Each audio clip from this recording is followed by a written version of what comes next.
The transport ship Valdris hummed through the void between star systems, its Krellian crew celebrating their latest prize. In the cargo hold, secured behind energy restraints that could hold a charging Thraxian beast, sat a single human soldier. His uniform was torn and bloodied, his face bearing fresh cuts, but his eyes remained steady and cold as winter space. Commander Zextai clicked his mandibles in satisfaction as he studied the prisoner through the observation window. The human appeared unremarkable by galactic standards, small, fragile-looking, with soft pink skin that bruised easily. Yet this particular specimen had cost them 3 squads of elite Krellian warriors before they finally brought him down with neural stunners. "Such a pathetic species," muttered Sub-Commander Velshaw, her forearms crossed as she joined Zextai at the window. "How did the humans ever think they could challenge the Krellian Empire? This one doesn't even have proper scales or natural weapons." The human in the cell slowly raised his head, meeting their gaze through the transparent barrier. Despite the restraints, despite being outnumbered 1,000 to 1 aboard an enemy vessel, he showed no fear. Instead, something that might have been amusement flickered across his features. Zextai activated the communication panel. "Human, you will provide us with the location of your fleet's staging areas. Cooperate and your death will be swift." The prisoner's lips curved into what humans called a smile, though it held no warmth. When he spoke, his voice was calm, almost conversational. "You know, I was wondering when you'd get around to the interrogation. Though I have to say, your timing could be better." "Timing?" Velsha's translator struggled with the human's casual tone. "You are our prisoner. Time belongs to us now." The human actually chuckled, a sound that somehow made the ship's hull seem less solid around them. "Is that what you think this is? A capture?" He shifted slightly in his restraints, and both Krellians noticed how easily he moved, despite the energy bonds designed to paralyze most species. "Tell me, Commander, and I'm assuming you're the commander based on those fancy shoulder markings. What exactly did your intelligence report say about me?" Zextai's mandibles clicked uncertainly. The intelligence briefing had been frustratingly sparse. A human soldier. Designation unknown. Responsible for significant Krellian military losses in the Outer Rim territories. Priority target for capture and interrogation. But the details had been vague, almost as if information about this particular human was being actively suppressed. "We know you are responsible for the destruction of several of our outposts," Zextai said finally. "Your tactics suggest advanced military training. You will share this knowledge with us." The human's smile widened. "Advanced military training. That's one way to put it." He leaned back against the wall of his cell, somehow making the position look comfortable despite the energy restraints. "But you still haven't figured out who I am, have you? Your intelligence network isn't quite as good as you thought." Velshaw stepped closer to the window, her large black eyes narrowing. "It matters not who you were. Now you are simply meat that will tell us what we wish to know." "Oh, but it does matter," the human said softly. "It matters very much. You see, there are soldiers in the human military, and then there are legends. Most soldiers follow orders, complete missions, try to get home alive. But some soldiers—" He paused, tilting his head as if listening to something only he could hear. "Some soldiers become something else entirely."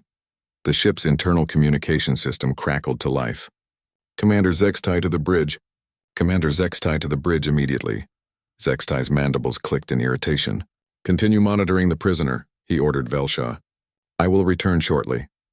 As the commander left, the human turned his full attention to the sub-commander. "You're Velshaw, aren't you? Daughter of War Chief Gralshaw, hero of the Centauri campaign. I've read about your family. Quite the military lineage." Velshaw's forearms tensed. This information was not commonly known outside Krellian military circles. "How do you know this?" "I make it my business to know my enemies," the human replied. "Just like I know that this ship is currently 3 days out from the nearest Krellian stronghold. Just like I know that your crew complement is exactly 437 beings. Just like I know that your ship's emergency beacon was damaged in our last encounter and hasn't been repaired yet." The blood in Velsha's veins ran cold. That information was classified at the highest levels. "Impossible. You have been unconscious since your capture." "Have I?" The human's eyes seemed to glow in the dim light of the holding cell. "Or have I been waiting?" On the bridge, Commander Zextai was discovering that their prize might be more costly than anticipated. The ship's communication officer, A nervous young Krellian named Dexmar was frantically working at his console. "Sir, we're receiving priority transmissions from command. They're ordering us to change course immediately and rendezvous with the battle fleet at coordinate 77 Alpha." "Why the change?" Zextai demanded. "We were scheduled for interrogation facilities on Krell Prime." Dexmar's mandibles trembled as he read the incoming data. "Sir, there's been an incident. 3 Krellian dreadnoughts have gone missing in the sector, where we captured the human. Command is concerned about the prisoner we're carrying." Before Zextai could respond, alarms began blaring throughout the ship. Red emergency lights bathed the bridge in an ominous glow. "Hull breach in Section 7, the engineer reported. "No, wait, multiple breaches. Something is cutting through our outer hull." Zextai's blood froze. "From the outside?" "No, sir. From the inside." In the holding cell, Velshaw watched in horror as the human stood up, the energy restraints falling away like broken chains. His wounds were healing before her eyes, revealing something that made her question everything she thought she knew about human physiology. "You want to know who I am?" the human asked, his voice carrying a resonance that seemed to vibrate through the ship's hull. "I'm the soldier your people call the Reaper. I'm the one who made your empire afraid of the dark between stars. And you didn't capture me, Sub-Commander."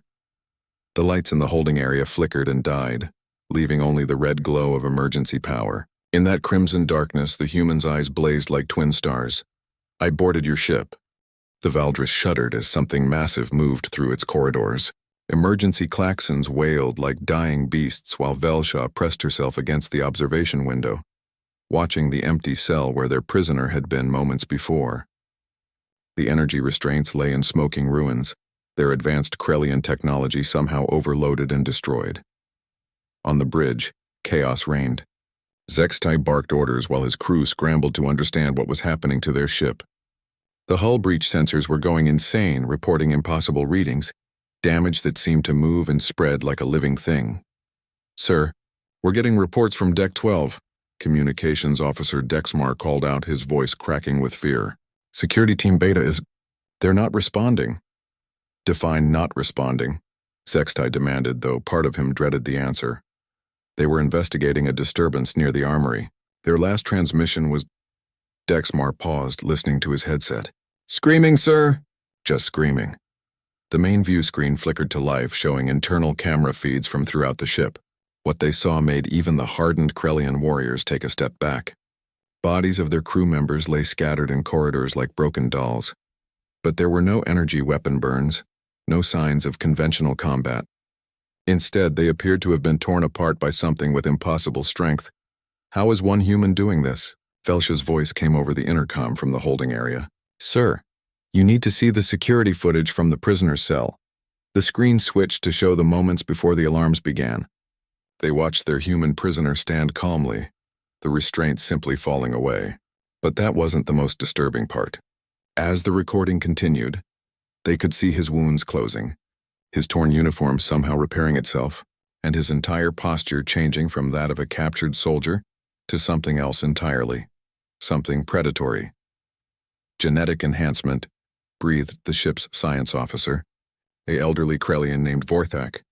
"But this level of modification should be impossible. The cellular regeneration rate alone would require energy sources that don't exist in nature." Zextai's mandibles clicked rapidly, a sign of extreme agitation. "Contact the nearest Imperial fleet. We need immediate assistance." "Sir, our communications array has been damaged," Dexmar reported. "Something has physically severed the primary transmission lines." Before anyone could respond, the lights on the bridge flickered and went out. Emergency power kicked in, bathing everything in that ominous red glow. Through the ship's internal speakers came a voice that seemed to echo from everywhere and nowhere at once. "Attention, crew of the Valdris." The human's voice was calm, almost conversational, but it carried an undertone that made their scales crawl. "My name is Marcus Chen, though your intelligence files probably know me by another designation. For the past 3 years I've been conducting what you might call a personal war against your empire." The crew exchanged nervous glances. They all knew the stories. The ghost of Rigel 7, the phantom that had been picking off Krellian ships and outposts across the outer rim. But those were just stories, weren't they? "I've been waiting for an opportunity like this," the voice continued. A ship full of Krellian military personnel, far from any backup, with a crew complement that includes some of your Empire's most decorated officers. You've saved me a lot of hunting. Vorthak was frantically working at his science station scanning for life signs. Commander, I'm reading multiple energy signatures moving through the ship, but they're not consistent with human physiology. The readings are fluctuating.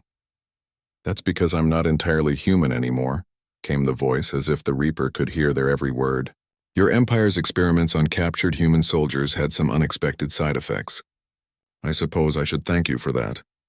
The enhancements have made my mission much more efficient. Zextai felt his throat constrict. He remembered the classified reports about human prisoners who had disappeared from Imperial research facilities. Officially, they had escaped during transport. Unofficially, no one spoke of what had been done to them in those laboratories. You're lying, Zextai called out to the ship's speakers. Human genetic structure cannot support such modifications without complete cellular breakdown. A laugh echoed through the bridge, cold and sharp. You're absolutely right, Commander. A normal human couldn't survive what was done to me, but I died on that research station 3 years ago. What came back? Well, that's a longer story. The main screen flickered again, showing a corridor on Deck 8. A squad of 6 Krellian soldiers was advancing in standard formation, weapons ready, scanning for threats. They moved with the precision of elite troops, but their body language betrayed their fear. As they approached a junction, something moved in the shadows. The figure that stepped into view looked human at first glance, but there was something wrong with the proportions, the way it moved. The Reaper's uniform had somehow restored itself to pristine condition, and his face bore no trace of the wounds that had covered it in the cell. But his eyes burned with an inner fire that no human eyes should possess. Contact, one of the soldiers shouted, raising his weapon. The energy blast that followed would have been enough to kill a dozen humans. It struck the Reaper center mass and simply disappeared, absorbed into his body like water into sand. The Reaper smiled and moved. What happened next was less a fight than an execution. The Krellian soldiers were trained warriors, veterans of a dozen campaigns, but they might as well have been children facing a natural disaster. The Reaper moved faster than their targeting systems could track, his hands becoming weapons that tore through their advanced armor like paper. In less than 30 seconds, 6 elite soldiers were reduced to scattered remains. Impossible, Vorthak whispered, his instruments barely able to track what they had just witnessed. The energy expenditure alone should have killed him. Nothing biological can move that fast or hit that hard. I told you. The Reaper's voice came through the speakers again, and now he sounded almost amused. I'm not entirely biological anymore.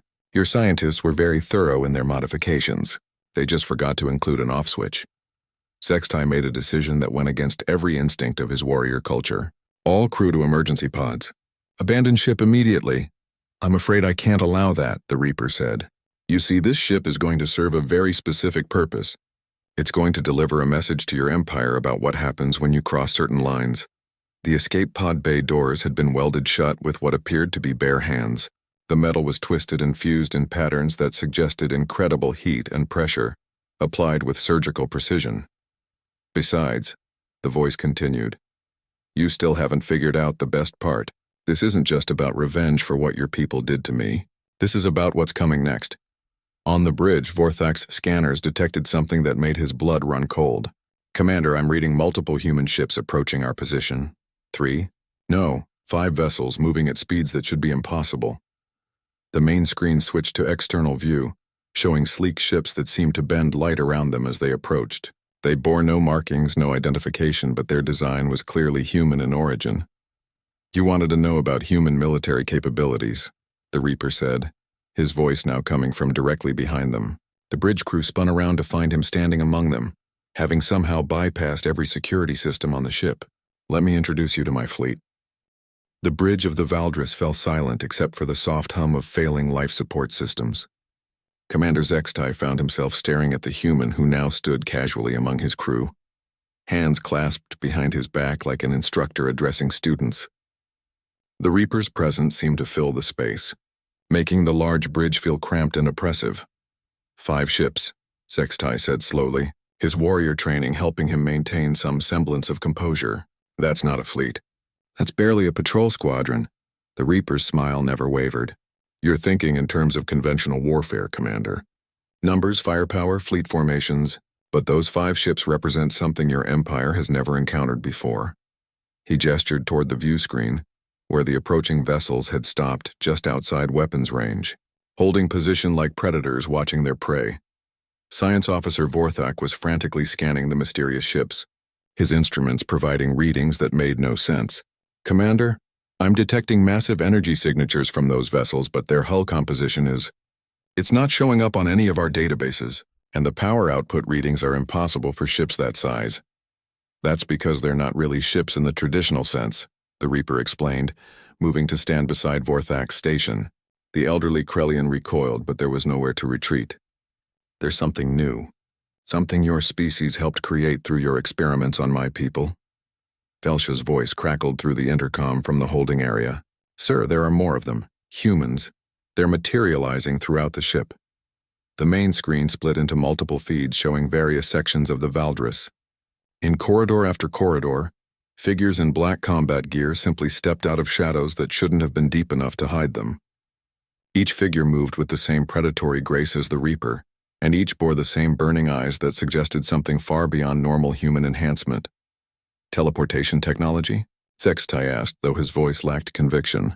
"Not exactly," the Reaper replied. "Your scientists were very interested in the stories about human soldiers who seemed to appear and disappear at will during our early conflicts. They called it battlefield invisibility and assumed it was some kind of advanced camouflage system. So they tried to replicate it in their test subjects. One of the bridge crew, a young communications officer, made a break for the emergency alarm. He moved fast, but the Reaper moved faster. Without seeming to cross the intervening space, he was suddenly standing beside the fleeing Krellian, one hand resting gently on the officer's shoulder. "They succeeded beyond their wildest expectations," the Reaper continued as if nothing had happened. The officer stood frozen, his eyes wide with terror, but they didn't understand what they were actually creating. They thought they were making better soldiers. Instead, they made something that exists partially outside normal spacetime. Vorthak's scanners were now detecting energy fluctuations throughout the ship that defied every law of physics he knew. "The quantum signatures are impossible. Matter doesn't behave this way. Nothing should be able to phase in and out of dimensional barriers without massive machinery and power sources." "You're right," the Reaper agreed. "Nothing natural should be able to do this. But your people didn't just enhance us physically. They tore holes in our connection to normal reality. Most of the test subjects died screaming as their consciousness was scattered across multiple dimensions. But a few of us—" He paused, his burning eyes focusing on something beyond the visible spectrum. "A few of us learned to navigate those spaces between worlds." The view screen showed more of the phantom soldiers moving through the ship's corridors. They weren't just appearing and disappearing. They were moving through solid walls, passing through bulkheads like ghosts, materializing inside sealed compartments. The surviving crew members were herded into the central cargo bay, their weapons useless against enemies who could step sideways out of reality itself. "This is why your Empire's expansion into human space has suddenly become so problematic," the Reaper said. "You created us thinking you could control us, use us as weapons against our own species. But consciousness, once liberated from purely physical constraints, tends to develop its own agenda." Commander Zextai watched his crew being gathered in the cargo hold and made a decision that surprised even himself. "What do you want?" "Your revenge is complete. My ship is taken, my crew captured. But this level of capability—" He gestured at the impossible displays of power they were witnessing. "This changes everything. The balance of power in this sector, possibly the entire galaxy." The Reaper nodded appreciatively. "Now you're beginning to understand the real situation, Commander. This isn't about one ship or one crew. This is about what your Empire unleashed when it decided to experiment on sentient beings." The communications console suddenly crackled to life with an incoming transmission. On the screen appeared the reptilian features of War Admiral Gretto, one of the Krellian Empire's most feared military leaders. "Commander Zextai, report your status immediately. We've lost contact with 3 other ships in your sector, and Imperial Command is detecting massive quantum disturbances throughout the region." Zextai glanced at the Reaper, who nodded slightly. "This is Commander Zextai of the Valdris. We have—" encountered the anomaly responsible for the disturbances.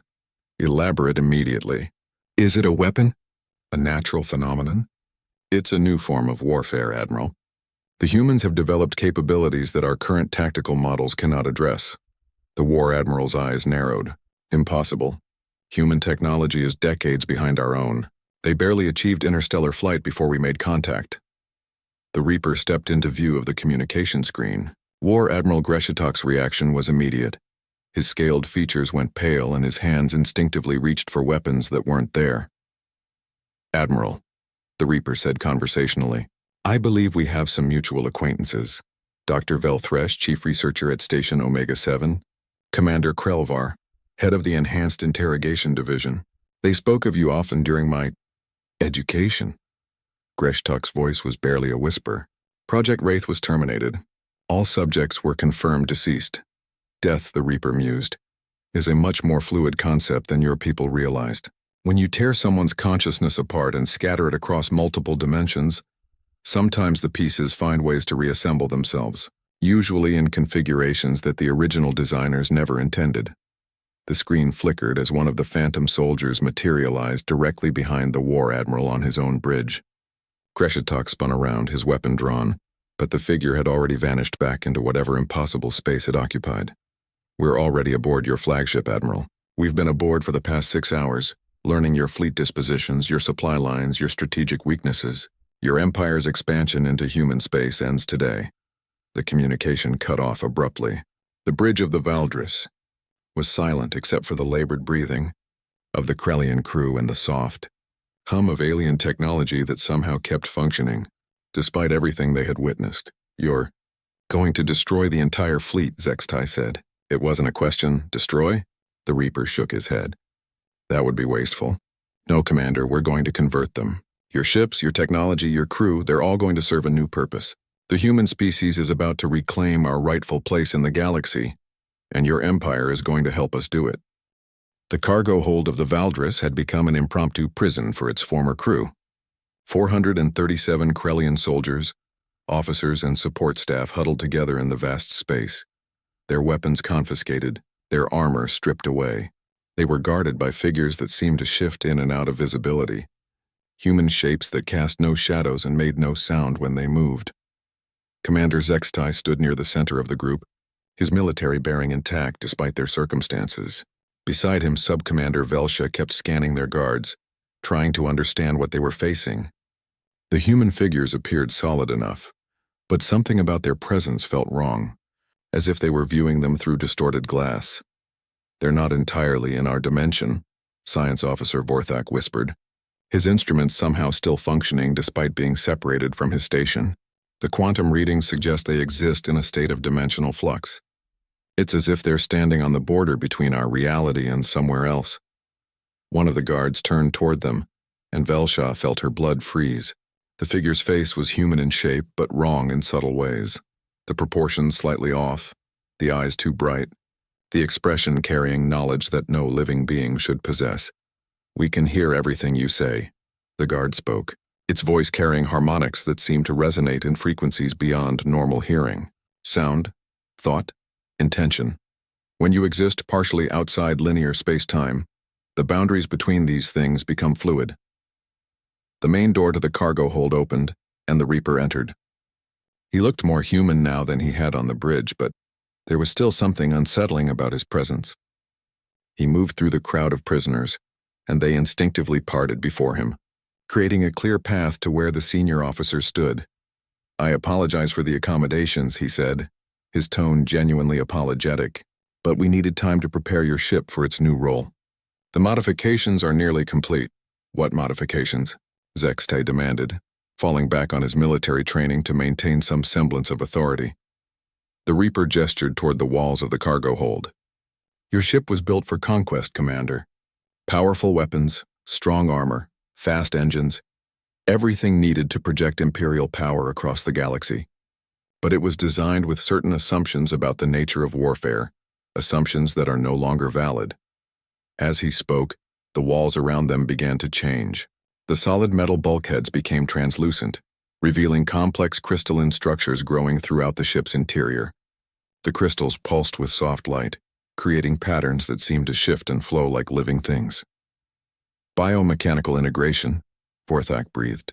But this level of organic technological fusion should be impossible. The power requirements alone would be impossible using conventional technology, the Reaper agreed. But when you have access to energy sources from multiple dimensional planes, the old limitations no longer apply. Your ship is being converted into something your empire has never seen before, a vessel that can exist partially outside normal space, strike from dimensions your sensors cannot detect, and repair itself using resources drawn from quantum foam. The deck beneath their feet began to hum with new harmonics. The familiar vibrations of Krellian engineering were being replaced by something altogether different, something that seemed to resonate with the rhythm of cosmic forces far beyond any single star system. "You're building a fleet," Velsha said, understanding beginning to dawn in her eyes. "Not just taking our ships, but transforming them into something new. A fleet that can travel through spaces between reality," the Reaper confirmed. "Ships that can appear anywhere in the galaxy without warning, strike with weapons that draw power from the fundamental forces of creation, then vanish back into dimensions that your technology cannot reach." One of the younger Krellian officers, barely out of military academy, stepped forward with the reckless courage of youth. "The Empire will never surrender to terrorists and stolen technology. Our fleets number in the thousands. You have 5 ships." The Reaper smiled, but there was sadness in the expression. Officer Keksdal, son of Captain Mordal of the 3rd Fleet, graduated top of his class from the Imperial War College. "I know who you are, young warrior. Just as I know that your father's ship was one of the 3 vessels that brought the first human prisoners to the research stations." The young officer's forearms trembled, but he stood his ground. "My father followed orders. He served the Empire with honor." "I'm sure he did," the Reaper said gently. "But the Empire he served committed acts that changed the fundamental nature of this conflict. When you experiment on sentient beings, when you torture and modify sapient creatures for military advantage, you cross lines that cannot be uncrossed." The crystalline structures in the walls pulsed brighter, and suddenly the cargo hold was filled with images, holographic recordings that showed the interior of a Krellian research station. The prisoners watched in growing horror as the recordings revealed what had been done to captured humans in the name of imperial science. They saw human soldiers strapped to tables, their bodies opened and modified with alien technology. They witnessed consciousness transfer experiments that tore minds apart and scattered them across dimensional barriers. They watched as researchers pushed enhancement procedures beyond all ethical boundaries, treating their subjects not as people, but as raw material for weapons development. 87 humans died in those experiments, the Reaper said quietly. 43 more suffered fates worse than death, their consciousness fragmented across multiple realities. 12 survived the process, but were changed in ways that made us something beyond human. Classification. The recordings showed the final moments of the research station, explosive decompression, as something tore through its hull from the inside. Security footage revealed figures moving through the station with impossible speed and power, but the image quality was too poor to make out details. "We didn't escape," the Reaper continued. "We evolved. And now we're going to ensure that what happened to us never happens to anyone else." Commander Zextai found his voice. "By destroying the Empire. By replacing it," the Reaper corrected. "The old model of galactic civilization, conquest, exploitation, the strong dominating the weak, that model has run its course. What's coming will be based on different principles." The ship shuddered as something massive docked with their hull. Through the translucent walls they could see another vessel joining with the Valdris, one of the mysterious human ships they had seen earlier. But as the 2 vessels connected, they seemed to merge on a fundamental level, their hull materials flowing together like liquid metal. "The transformation is accelerating," one of the Phantom Guards reported. "Integration with Reaper Ship 7 is complete. The new hybrid vessel is operational." The Reaper nodded and turned back to the Krellian prisoners. "Your crew will have a choice to make soon. You can resist and spend the rest of your lives as prisoners on a ship that no longer exists in any reality you understand, or you can join us in building something new." "Join you?" Velsha's voice carried disbelief. "After what you've done to our ship, our crew?" "After what your empire did to us," the Reaper replied. "The cycle of revenge and conquest has to end somewhere. It might as well end with us. The walls around them suddenly became completely transparent, revealing the vast expanse of space beyond. But what they saw there defied every law of physics they knew. The stars were moving, shifting position as if space itself was being folded and manipulated. And approaching from impossible angles came ships, hundreds of them appearing from directions that shouldn't exist. The human resistance fleet, the Reaper explained. Every ship that was captured, every crew that was taken for experimentation, every colony that was destroyed in the name of imperial expansion, they all contributed to what we've become.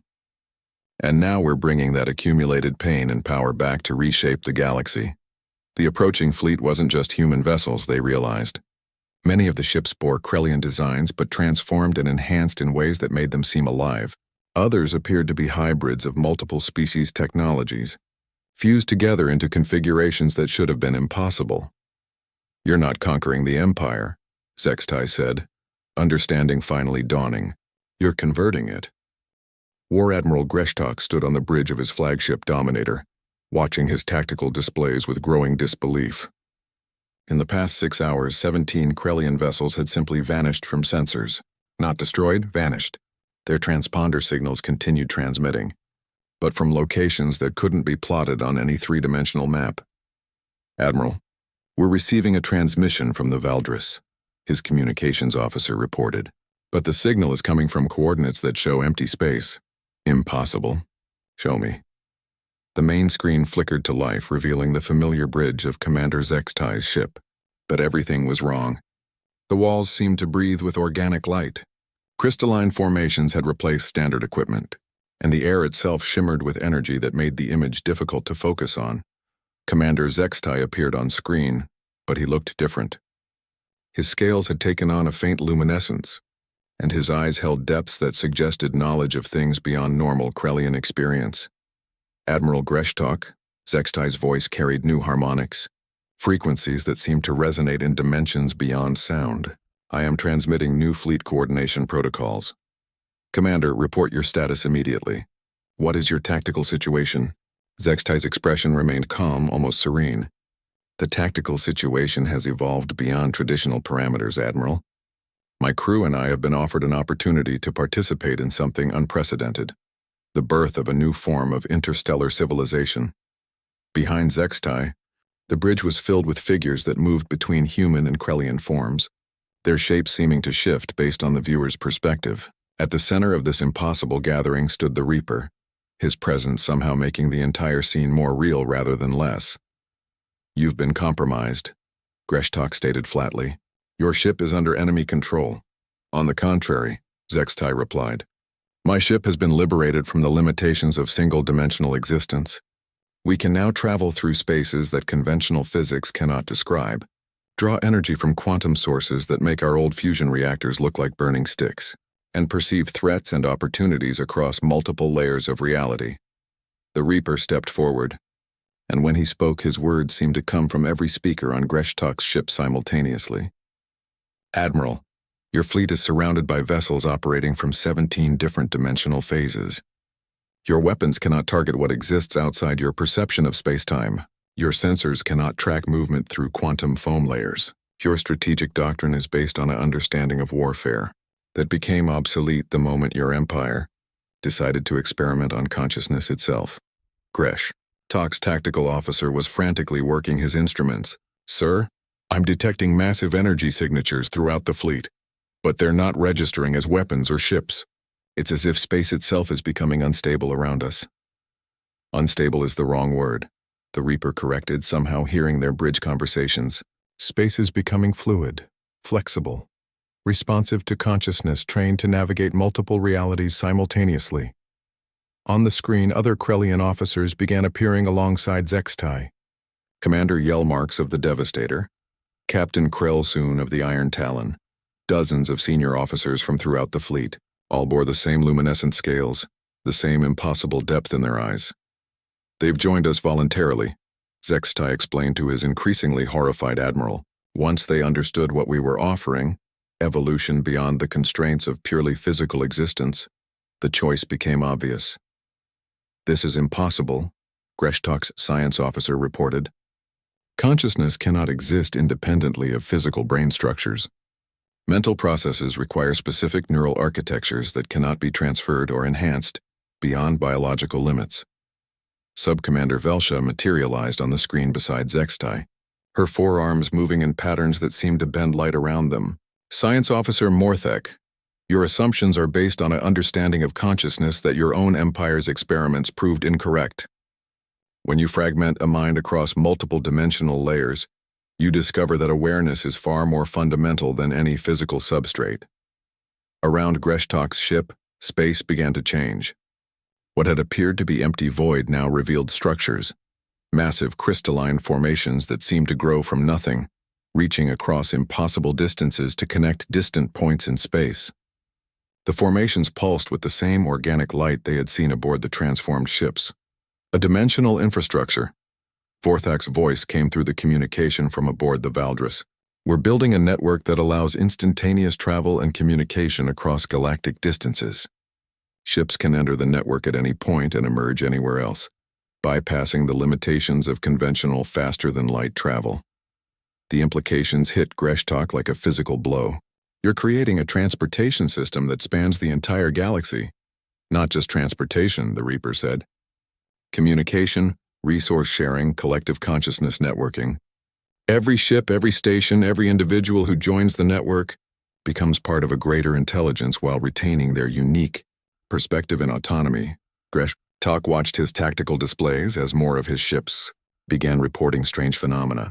Crew members were disappearing from their posts, not by force but by choice, walking into areas where space seemed to fold in on itself. They would return hours later with the same luminescent features and expanded awareness that marked the transformed. You're not conquering us, Greshtak realized. You're offering us something we can't refuse. Evolution, Zextai confirmed. The ability to exist simultaneously across multiple realities, to draw knowledge and power from sources beyond any single dimension, to participate in a form of civilization that your empire's rigid hierarchies never imagined possible. The communication screen expanded, showing views from throughout the Krellian fleet. On ship after ship, the same transformation was taking place. Crew members were choosing to enter areas where human and Krellian figures worked together to install the crystalline technology. But instead of being forced or coerced, they were stepping forward voluntarily, drawn by something they could sense but not yet fully understand. What happens to those who refuse? Greshtak asked. They remain as they are, the Reaper replied, free to continue existing within the limitations of single-dimensional reality. But they also remain cut off from the benefits of network membership, the enhanced awareness, the ability to travel through quantum space, the security that comes from being part of a collective consciousness that spans multiple realities. One of Greshtak's own bridge officers, a young communications specialist named Dexyar, turned toward the Admiral with eyes that had begun to show the first hints of luminescence. Sir, permission to investigate the enhancement process?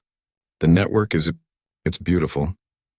I can sense connections spanning thousands of light years, conversations between minds that exist in configurations we never imagined possible. Before Greshtak could respond, alarms began blaring throughout his ship. But these weren't warning of attack or damage. They were celebration signals, the kind used to mark major victories or important discoveries. Across his fleet, similar alarms were sounding as crew members made contact with the network and experienced their first glimpse of expanded consciousness. This is why the Empire's expansion into human space became problematic, the Reaper explained. You weren't just encountering another species.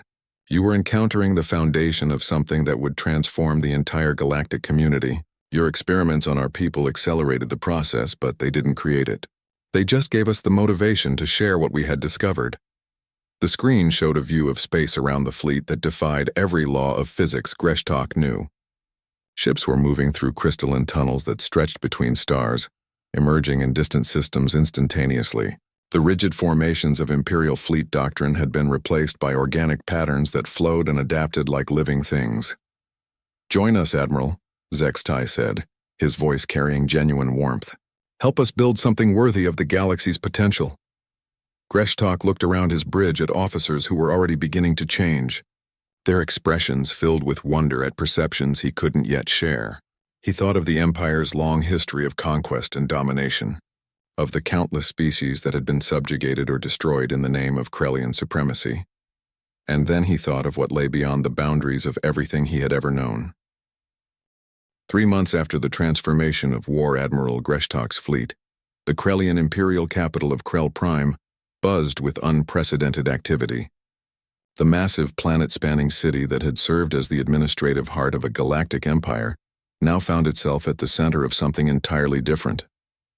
Emperor Thexmore stood in his crystalline throne room, but the ancient seat of absolute power had been transformed. Where once solid walls had displayed maps of conquered territories, now transparent barriers revealed views into multiple dimensions simultaneously. The throne itself had evolved from a symbol of dominion into something that resembled a neural interface, its crystalline formations pulsing with the rhythm of a collective consciousness that spanned thousands of star systems. "Your Imperial Majesty," said Prime Minister Velkotha, her scales now bearing the luminescent patterns that marked network integration. "The final resistance strongholds have chosen to join us. The transition of Imperial space is complete." But even as she spoke the formal words, both leaders were experiencing the reality through their enhanced awareness. Countless worlds celebrating their liberation from the rigid hierarchies of the old empire, species that had been conquered generations ago now participating as equals in a galactic community that valued diversity over dominance. The Reaper materialized beside the throne, his human form now serving as just one aspect of a consciousness that existed across multiple realities. "The network has reached critical mass, Emperor. We're ready for the next phase." Through their connection to the collective awareness, they could perceive the scope of what had been accomplished. Every major Krellian world now hosted crystalline installations that served as nodes in the dimensional network. Former Imperial fleets had been transformed into exploration vessels that could travel through quantum tunnels, discovering new forms of life in dimensions that conventional science had never imagined. "The other galactic powers," Thexmore said, his mental voice resonating through network channels that connected him to consciousness across the galaxy. "How are they responding to our transformation?" The answer came not just from the Reaper, but from thousands of network participants who were monitoring border regions and diplomatic channels. The Altarian Federation was intrigued but cautious, sending scientific expeditions to study the crystalline formations.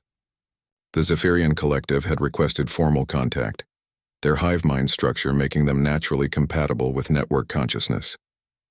Most surprisingly, several previously unknown species had emerged from hidden dimensional pockets, drawn by the network's expansion into their quantum habitats. Fear and wonder in equal measure, the collective response came through multiple voices. But fear is giving way to curiosity as they see the benefits we're offering. Through the throne room's dimensional viewing ports, they could observe human space as it had evolved since the network's expansion. Earth itself had become a hub of interspecies cooperation, its cities now incorporating technologies that drew from a dozen different civilizations. The planet that had once been threatened with conquest was now serving as a cultural center where beings from across the galaxy came to experience the creativity and adaptability that made humans such valuable network. "Participants, sir," came a communication from Captain Yell Thresh, formerly a Krellian military officer, and now serving as coordinator for the Outer Rim expansion projects. "We're receiving first contact signals from the Andromeda galaxy. The network expansion has reached sufficient density to enable intergalactic connections." The implications were staggering. The crystalline network hadn't just transformed their own galaxy. It was beginning to bridge the gaps between galaxies themselves, creating the possibility of consciousness networks that spanned cosmological distances. Emperor Thexmore rose from his transformed throne, his awareness expanding to encompass the full scope of what they had become. Through millions of connected minds, he could perceive activities on worlds he had never visited, participate in conversations with species he had never imagined, and contribute to scientific discoveries that pushed the boundaries of reality itself. The old empire was built on the assumption that power meant controlling others, he said, his words reaching every network participant simultaneously. "We've discovered that true power comes from connecting with others, from sharing perspectives and capabilities across boundaries that we once thought were absolute." The Reaper's form shifted, revealing glimpses of the other enhanced humans who had survived the Imperial experiments. Marcus Chen was just one identity among many that had emerged from the shattered remnants of their original selves. Sarah Williams, who could perceive quantum probability streams. David Park, whose consciousness could interface directly with crystalline computational matrices. Elena Rodriguez, who served as a bridge between organic and artificial intelligence forms they had encountered in other dimensions. The network is still growing, the collective human consciousness reported. Each new connection reveals possibilities we hadn't considered. We're not just transforming our galaxy. We're becoming something that can participate in the broader cosmic community. Through the dimensional viewing ports, they could see evidence of that broader community, structures that spanned solar systems, built by intelligences that existed on timescales measured in geological ages, energy patterns that suggested civilizations that had transcended physical form entirely, communication signals that carried information encoded in the fundamental constants of physics themselves. "We're receiving an invitation," Velkotha announced. Her awareness focused on signals that had been detected at the edge of their expanded perception, from something that identifies itself as the Galactic Council of Evolved Civilizations. They're requesting formal contact. The signals were unlike anything they had encountered before, patterns of information that seemed to exist simultaneously across multiple dimensions, conveying meaning through quantum entanglement effects that operated faster than light. But through their enhanced perception capabilities, they could decode enough to understand the basic message. The galaxy contained far more advanced civilizations than they had ever suspected, species that had evolved beyond physical form, intelligences that existed as patterns in the cosmic background radiation, collective consciousnesses that spanned entire star clusters, and now the rapid expansion of their network had attracted the attention of these elder civilizations. "They're offering us membership," the Reaper said, his expression filled with wonder. "Full participation in a galactic community that we never knew existed. But the invitation came with conditions. The network would need to demonstrate that it could integrate with other forms of consciousness without losing its unique characteristics. They would need to prove that their transformation represented genuine evolution rather than just another form of conquest. And they would need to show that they could contribute something valuable to a community of minds that had been exploring the universe for millions of years. "What do we have to offer beings who have mastered the fundamental forces of creation?" Thexmore asked. The answer came from an unexpected source: the collective consciousness of Earth's human population, their voices speaking through the network with the confidence of a species that had always specialized in adaptation and innovation. "We offer the one thing that no advanced civilization can create. Artificially," they said. "We offer the perspective of minds that have experienced growth from primitive origins to cosmic awareness. We offer the creativity that comes from diversity, the resilience that emerges from struggle, and the hope that drives all conscious beings to reach beyond their current limitations." Through the dimensional viewing ports, they could see the first formal contact ships approaching, vessels that seemed to be made of crystallized space itself, carrying representatives of civilizations that had been waiting eons for minds mature enough to join their cosmic community.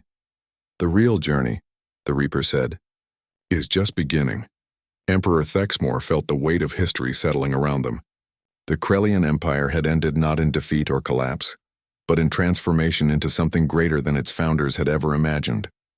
And now they stood on the threshold of discoveries that would define the future of consciousness itself. "Signal our acceptance," he commanded, his words reaching across galactic distances through quantum channels that made conventional, faster-than-light communication seem primitive.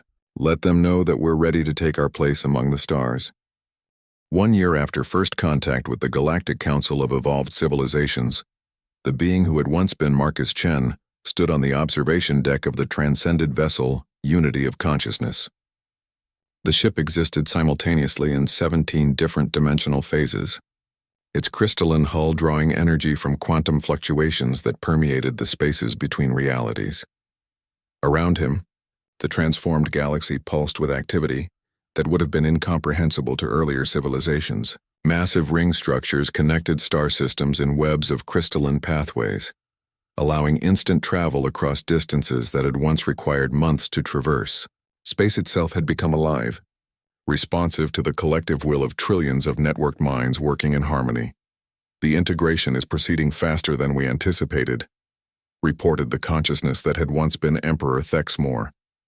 His individual identity now served as a focal point for coordination rather than command, his awareness spanning thousands of worlds while remaining grounded in the experiences that had shaped his original Krellian perspective. Through the network, they could perceive the ongoing transformation of their region of the galaxy. The old boundaries between species had dissolved into collaborative relationships based on complementary capabilities rather than conquest hierarchies. Humans provided innovation and adaptability.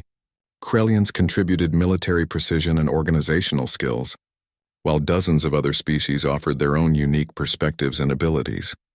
"Sir," came a communication from what had once been Sub-Commander Valdris, now serving as liaison with the Council of Evolved Civilizations.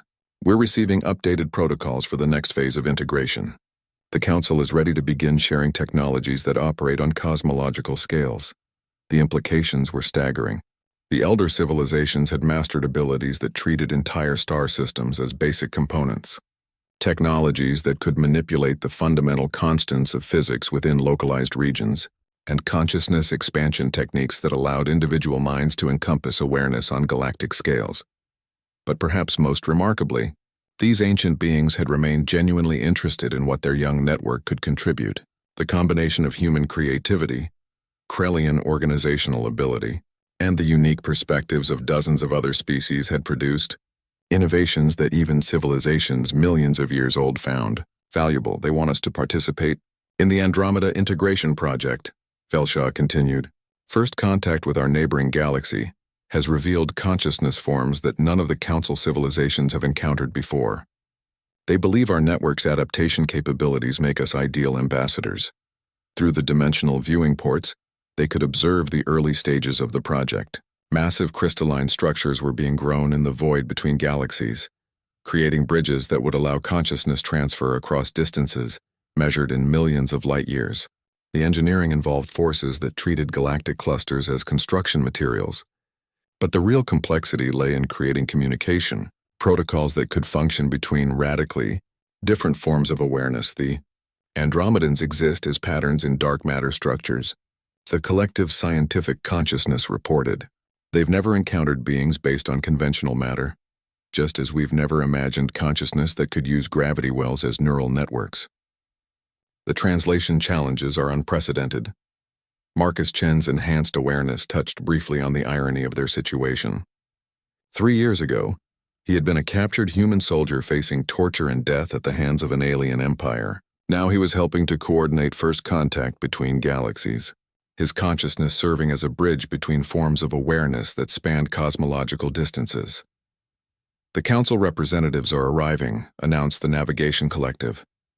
Through the ship's enhanced sensors, they could perceive beings that existed as stable patterns in space-time itself, their thoughts manifesting as localized alterations in the fundamental constants of physics. The first to board was an entity that identified itself as geometric harmony ascending, a consciousness that had evolved from the collective intelligence of a civilization that had uploaded their entire species into the mathematical structures underlying reality. Its presence manifested as shifting geometric patterns that somehow conveyed meaning directly to any observer. Young network, it communicated through harmonics that resonated in dimensions beyond the audible spectrum. "Your progress continues to exceed our projections. The integration of multiple species, perspectives within a single consciousness matrix represents an innovation that we had not anticipated. Alongside, it came others, beings of crystallized time who experienced all moments simultaneously, energy patterns that had once been stellar intelligences, and collective consciousnesses that spanned entire galaxy clusters. Each brought perspectives that had been refined across millions of years of cosmic evolution.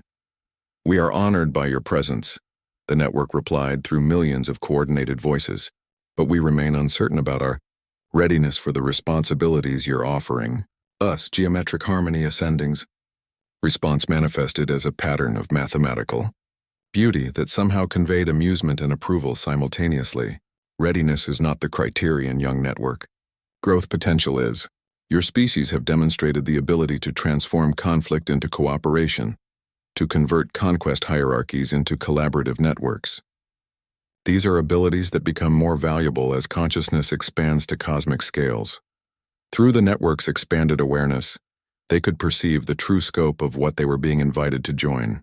The galaxy contained hundreds of evolved civilizations, each contributing to a collective project that spanned cosmic history itself.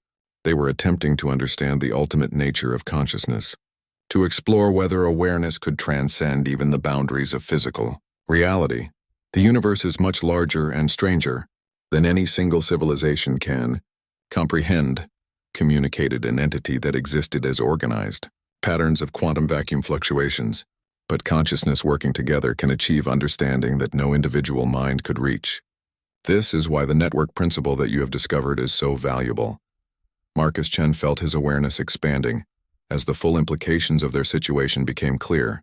They weren't just joining a galactic community, they were participating in a cosmic experiment to determine whether intelligence could evolve beyond the constraints of physical existence entirely. What happens if we succeed? He asked through channels that carried his question to consciousnesses across multiple galaxies.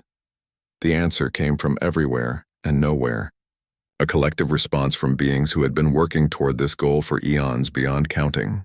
We become something that can survive the heat death of the universe, something that can seed new realities with consciousness, something that can ensure that awareness and intelligence continue to exist, regardless of what happens to the physical cosmos.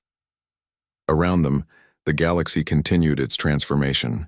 Worlds that had once been barren were now hosting crystalline gardens, where consciousness from across the cosmos came to experience physical existence. Star systems that had been empty space now pulsed with networks of pure thought.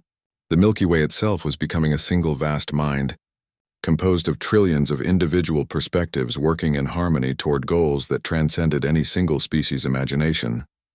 The old empire is truly dead, Emperor Thexmore observed, his words reaching across dimensional barriers to touch the awareness of former enemies who had become collaborators in humanity's greatest adventure. And in its place, Marcus Chen replied, his consciousness touching the minds of enhanced humans who had survived impossible tortures to become bridges between realities. We've built something worthy of the cosmos itself.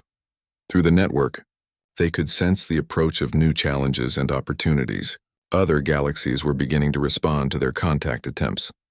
Civilizations that existed in pocket dimensions were emerging to investigate the expanding consciousness network. And somewhere in the deep structure of space-time itself, patterns were stirring that suggested awareness on scales they had never imagined. The universe was vast and full of wonders that no single mind could encompass, but consciousness working together, sharing perspectives across every barrier that had once seemed absolute, might just be capable of understanding it all. And in that understanding, they would find not just knowledge but the power to ensure that consciousness itself became truly eternal.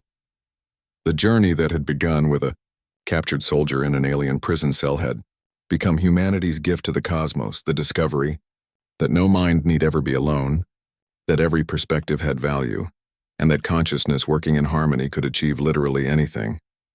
The stars themselves were just the beginning.